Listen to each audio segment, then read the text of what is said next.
Kaya ayan ho, wag na ho natin patagalin pa, dumako na ho tayo sa ating segment na Sagot Kita.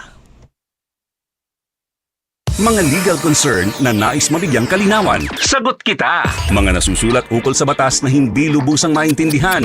Huwag kang mag-alala. Sagot kita! Sumangguni na kay Attorney Danny Galang dahil dito, Sagot Kita!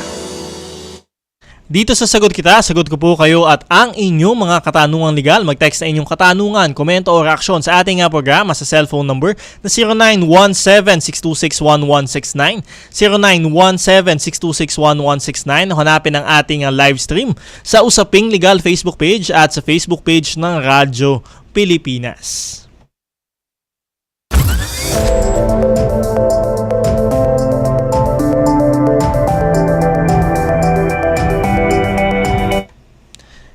Eto, first question natin galing sa cellphone number ending in 5179.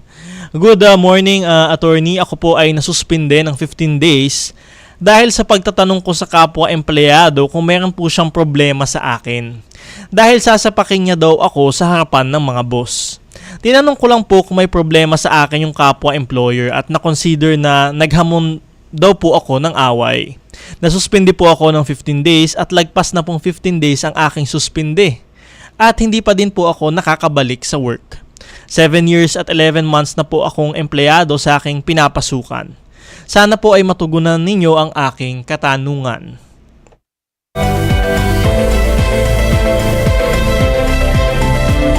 And ho, yung nag-message ho sa atin, nasuspindi ho siya, no?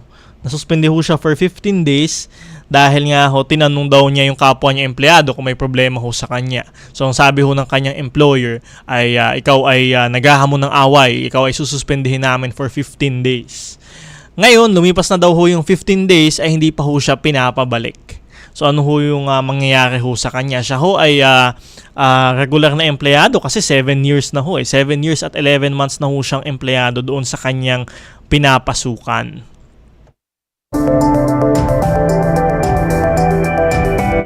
So, ito ho, yung mga ganito ho kasi meron ho tayong tinatawag na mga just causes, no? Kung saan maaari ho kayong matanggal sa trabaho. So, katulad ho nung just cause na sinasabi ho natin, kahit ho regular na empleyado ho kayo, maaari ho kayong matanggal, no? Kung meron hong basehan, no? At basta ho dumaan sa due process. Ang halimbawa ho nung just cause ay syempre yung serious misconduct. So, serious misconduct. Halimbawa ho, kayo ho ay nakipag-away sa company premises. Kayo ay nagnakaw. Kayo ay binantaan nyo ho yung inyong employer. So, ganyan ho yung mga halimbawa ho ng mga just causes kung saan maaari kayong matanggal sa trabaho.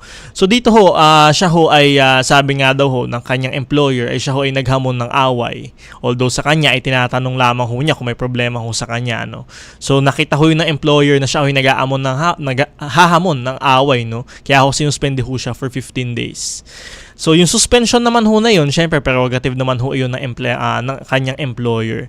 Pero yun nga ho, after 15 days, kung hindi pa ho siya pinapabalik sa kanyang trabaho at malinaw naman ho na suspension lamang yung iginawad ho sa kanya na parusa para ho doon sa di umanong paghahamon doon sa kanyang kapwa empleyado ay ayun ho, doon ho magkakaproblema. Kasi ho kapag ho siya ay hindi na pinabalik sa trabaho dahil ho doon sa naging instance ho na yun ay maaari ho yun maging illegal dismissal na.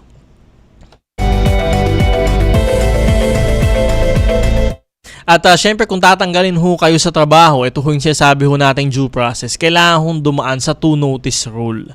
Ano ho yung 2-notice rule? Yung una ho notice, sinasabi ho dyan kung ano ho yung alegasyon ho laban sa inyo, kung bakit ho kayo tatanggalin sa trabaho.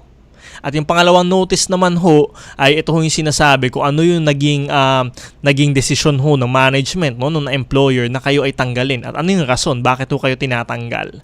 So sa pagitan ho ng dalawang notice ho na yun, kailangan ho meron ho kayong opportunity to be heard. Ibig sabihin ho dapat ho pinakinggan ho ang inyong panig, either kayo ay in-interview o kayo ay sinulat or kayo ay sinabihan ho na magsulat ng inyong panig, dapat ho may opportunity to be heard.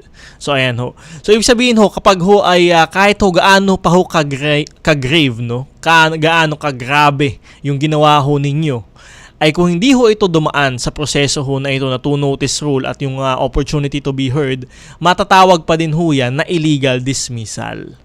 So, ayan ho yun. Kaya kung kayo ho ay nasuspinde, tapos hindi na ho kayo pinabalik sa inyong trabaho, wala naman ho sinabing sapat na dahilan, ay ayan ho, maaari nyo ho yan na masabi, no? Maaari ho natin masabi na mayroong illegal dismissal ho dyan. So pag naging biktima ho kayo ng ganyan, ay syempre kailangan na ho nating pumunta sa Department of Labor and Employment at National Labor Relations Commission para ho maghain ng reklamo for illegal dismissal. So ano hong gagawin kapag ho napatunayan ng korte na talagang o ng mga labor arbiter ho natin na mayroong hong illegal dismissal, kayo ho ay ma-reinstate o maibabalik sa trabaho without loss of seniority rights, at syempre meron din ho kayong mga back wages. Yung mga sweldo nyo ho dapat na natanggap, back wages from the time that you are illegally dismissed. Ayan ho, up to the time na kayo ay ma-reinstate. At syempre kung hindi na ho posible yung reinstatement, bibigyan ho kayo ng karampatang halaga, no, ng korte, ay awardan ho kayo ng halaga para ho syempre doon sa inyong mga dinanas. At iba pa ho yan yung mga damages na pwede din ho i-award ng korte sa inyo. So, ayan ho. Makipag-ugnayan ho kayo sa employer ho ninyo kung kayo ho ba ay talagang tinatanggal na, bakit ho kayo hindi pinabalik sa trabaho. I-document nyo ho yan. At kung talagang wala hong basihan yung pagkakatanggal ho sa inyo, hindi ho dumaan sa proseso, maaari ho kayong mag-file ng reklamo sa Department of Labor and Employment at sa ating National Labor Relations Commission. Kaya ayan ho, sana ho ay maging maayos ho ang inyong mga susunod na hakbang, at yun nga ho, matagal na ho siya sa kumpanya, 7 years, halos 8 years na nga ho siya sa kumpanya, no?